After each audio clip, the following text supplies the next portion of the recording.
ஒன்னே ஒன்று கேட்கிறேன். 3வது முறையா ஒன்றியத்தில் பாஜக ஆட்சி அமைச்சிருக்கீங்க. தமிழ்நாட்டுக்குன்னு நீங்க செஞ்ச ஒரே ஒரு சிறப்பு திட்டத்தை சொல்லுங்க. 9 ஆண்டுகள் ஐக்கிய முற்போக்கு கூட்டணி அரசுல எங்களுடைய கட்சி இருந்துச்சு. அந்த கூட்டணியில் நாங்களும் இடம்பெற்றிருந்தோம். அந்த சாதனைகள் எல்லாம் பட்டியல் போட்டு பல தடவை சொல்லியிருக்கிற, சட்டமன்றத்திலும் பதிவு செஞ்சிருக்கிறேன்.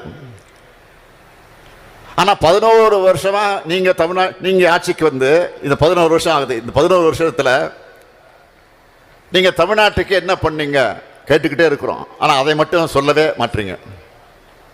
சட்டியில இருந்தால் தான் அகப்பையில் வரும். இந்த நிலைமை 2004 காலகட்டத்தையும் 2025 ஒப்பிட்டு பேசியிருக்கீங்க.